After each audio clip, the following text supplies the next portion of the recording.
मेरे प्यारे देशवासियों, भारत माता की जय। जय हिंद, वंदे मातरम। किसी माँ की सेवा करना, उसकी प्यास बुझाए बिना क्या संभव है? मैं बात कर रहा हूँ भारत माँ की, जिस माँ की आप और हम जयकारा लगाते हैं, जिस माँ से आप और हम बहुत प्यार करते हैं, यही भारत माँ, यही पृथ्वी माँ आज प्यासी है। क्या आप नहीं चाहते कि इस माँ की प्यास आप बुझाएं?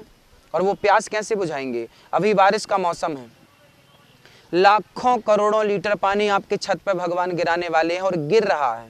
वो सारा पानी छत का नाली के द्वारा बह जाता है, समुद्र में जाकर खारा हो जाता है। भक्तों, यदि आप थोड़ा सा कदम बढ़ाएं और वाटर हार्वेस्टिंग कराएं, घर के पास 4x4 5x5 का एक गड्ढा करके और उसमें पत्थर डाल दें और छत के पानी का कनेक्शन कर दें, तो छत का पूरा पानी जमीन के अंदर जाएगा और आपकी भारत माँ की प्यास बुझेगी। ये माँ आपको पानी देती है। हर घर में 1000 लीटर पानी रोज लगता है।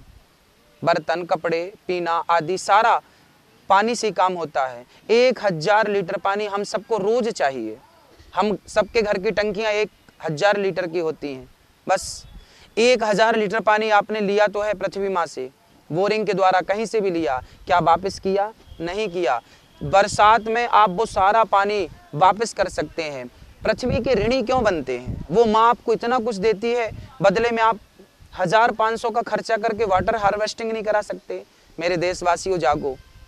हर काम सरकार का नहीं होता, कुछ दायित्व हमारे होते हैं, पब्लिक के होते हैं। हम सभी पानी को बचाएं। आज चेन्नई की आपने हालत सुनी होगी, वहाँ पैसा बहुत है, दुनिया के सबसे अमीर लोग वहाँ रहते हैं, भारत के सबसे अमीर लोग वहाँ रहते हैं, पर वहाँ सब कुछ है, गाड़ी है, बंगला है, पर पीने का पानी नहीं है। सोचिए कि जब आपके पास सब कुछ होगा, पीने को पानी नहीं होगा, तब आपकी स्थिति क्या होगी? मेरे भारतवासियों, भारत माँ की जयकारा जयकारा हम लोग लगाते हैं, पर भारत माँ की सच्ची जयकारा और सच्ची सेवा तब है जब इस माँ को हम पानी पिलाएं। ऑक्सीजन हम भरपूर लेते हैं। क्या हमने सोचा है कि कभी हमें ऑक्सीजन प्रकृति को वापस करना चाहिए जितना हमने लिया है? एक पीपल का पेड़ आप लगाएंगे ना, तो पीपल का पेड़ ही एक ऐसा वृक्ष है जो ऑक्सीजन दिन में भी देता है और रात को भी ऑक्सीजन देता है। कोई वृक्ष ऐसे नहीं है, इसलिए पीपल लगाइए। कम से कम एक वृक्ष, एक पीपल तो अपनी जिंदगी में मरने के पहले लगाना, ताकि आप जितना ऑक्सीजन लेते हैं उतना प्रकृति को वापस कर सकें। ऋणी क्यों बनते हैं किसी के? जो ले रहे हैं वो वापस करिए। जल को बचाने का संकल्प लीजिए और वृक्षों को बचाने का संकल्प लीजिए। हमारे देश में वृक्ष बहुत तेजी से काटे जा रहे हैं, लगाने के लिए कोई नहीं सोचता। बस मेरी आपसे प्रार्थना और विनती है कि ये वीडियो ज़्यादा से ज़्यादा लोगों तक पहुंचाइए और सबसे हाथ जोड़ के करबद्ध प्रार्थना करिए कि पीपल का वृक्ष लगाएं, वट वृक्ष लगाएं, नीम का वृक्ष लगाएं, आंवले का वृक्ष लगाएं और प्रकृति को बचाएं। इतना प्रदूषण क्यों होता है? कार्बन डाइऑक्साइड की मात्रा ज़्यादा होती है, ऑक्सीजन की मात्रा कम होती है, इसलिए प्रदूषण ज़्यादा होता है। आज हर 100 मीटर की दूरी में एक पीपल का वृक्ष होना आवश्यक है। तब ये भारत माता बचेगी, तब हिंदुस्तान बचेगा। जब वृक्ष बचेंगे, जब जल बचेगा। जल जहाँ होता है वहीं तो लोग रहना पसंद करते हैं। हरियाली जहाँ होती है वहीं तो लोग रहना पसंद करते हैं। हरियाली नहीं होगी, जल नहीं होगी तो वीरान नहीं हो जाएगा हमारा भारत। इस भारत को आप बचाइए, इस भारत की रक्षा आप करिए, इस मातृभूमि की रक्षा आप करिए। अपने वतन से प्यार करते हैं तो करिए। मैं एक छोटा सा वाक्य आपको श्रवण कराता हूँ। हमारे दुनिया में एक छोटा सा देश है जापान। जापान ने जब खेती उगाई, उसके एप्पल की, सेब की उसने खेती करी।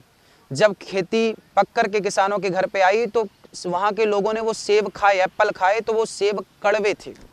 अमेरिका को पता चला कि यहाँ का सेब कड़वा है, तो क्यों ना मैं उतार दूँ अपना सेब बाजार में।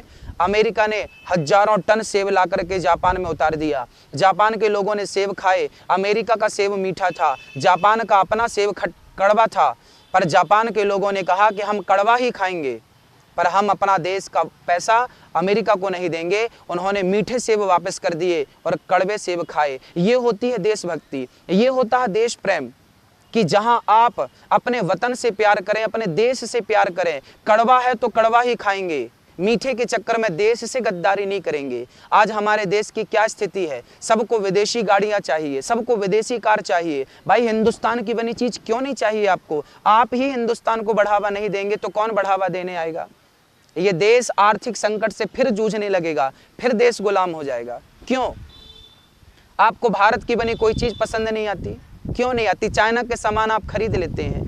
आपको गाड़ी चाहिए तो BMW चाहिए, ऑडी चाहिए, विदेशी कार चाहिए। भारत की कारें आपको पसंद नहीं आती? क्यों नहीं आती? देश के प्रति वफादार कब बनेंगे आप? जागरूक कब बनेंगे आप? देश के प्रति मिट्टी से प्यार कब करेंगे? राम जी जब गए थे ना, तो अपने अयोध्या की मिट्टी अपने साथ ले गए थे। 14 साल तक जब उन्हें याद आई अपने वतन की, तो वो अपनी मिट्टी निकाल करके राम जी ने और देखा कि ये मेरी मातृभूमि है। जननी जन्म भूमश्च स्वर्गादपि गरीयसी, जन्म देने वाली माँ और पृथ्वी भूमि स्वर्ग से श्रेष्ठ होते हैं। अपने देश से, अपने वतन से प्यार करना सीखिए। जिस देश के लोग उस देश से प्यार करते हैं ना, वो देश हमेशा संपन्न और आगे समृद्धि की ओर बढ़ता है। अपने बच्चों को जागरूक करिए कि स्वदेशी अपनाएं, भारत की बनी चीजें ही। आज हिंदुस्तान का किसान फांसी लगा के मरता है, गन्ने का किसान, उसका जिम्मेदार कौन?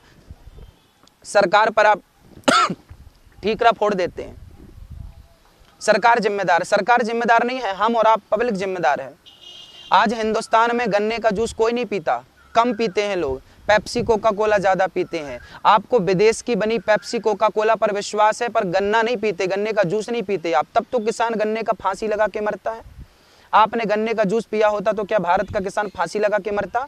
आपने पेप्सी कोका कोला को बढ़ावा दिया, क्या गन्ने के जूस को बढ़ावा दिया? हमारे देश के गन्ने का जूस हम विदेश में भी सप्लाई कर सकते थे और देश को समृद्धवान बना सकते थे, देश के किसान को सक्सेस कर सकते थे। लेकिन नहीं, हम पढ़े लिखे लोग हैं, हमें देश से प्यार कहाँ? हम पेप्सी कोका कोला पियेंगे पर गन्ने का जूस नहीं पीते।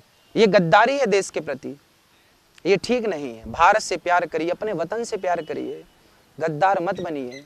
हर चीज खाने पीने के पहले, खरीदने के पहले सोचिए, क्या ये हमारे भारत की है? क्या इससे हमारे भारत में जो चीज बनती है उसके बेनिफिट क्या होते हैं? भारत में कोई फैक्ट्री है तो वहाँ 10,000 मजदूर काम करेंगे, 10,000 लोग काम करेंगे, हमारे लोगों को रोजगार मिलेगा। हम खरीदेंगे तो हमारे लोगों को रोजगार मिलेगा, उन्हें शांति मिलेगी, उन्हें जॉब मिलेगा। और विदेश की चीज़ खरीदते हैं तो विदेश के लोग, उन्हें जॉब मिलता है, उन्हें पैसा मिलता है, हमें क्या मिलता है? इसलिए स्वदेशी अपनाएं, भारत बचाएं, हर चीज़ भारत का होना चाहिए।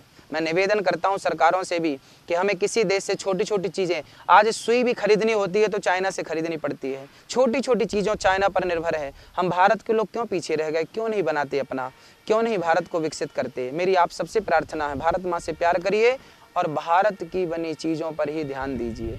जल बचाइए, वृक्ष बचाइए, संस्कृति बचाइए, संस्कार बचाइए। बच्चों को रामचरितमानस पढ़ाना सिखाइए। अमेरिका की सबसे बड़ी यूनिवर्सिटी में रामचरितमानस पढ़ाई जाती है। गीता अनिवार्य है, गीता पढ़ानी ही है वहाँ पर। और भारत का दुर्भाग्य देखिए कि यहाँ गा से गधा पढ़ाया जाता है। यहाँ गीता तो छोड़ दीजिए, अभी गा से गणेश हटा दिया, गधा पढ़ाते हैं। गा गधे का, जब गधा पढ़ेगा तो गधा ही बनेगा, गणेश कैसे बनेगा भाई? आप सभी जानकार हैं, समझदार हैं। इस वीडियो को आगे तक पहुंचाइए, सब तक पहुंचाइए, पूरे देश को जागरूक करिए। जय श्री कृष्णा, राधे राधे, वंदे मातरम, जय हिंद, जय भारत।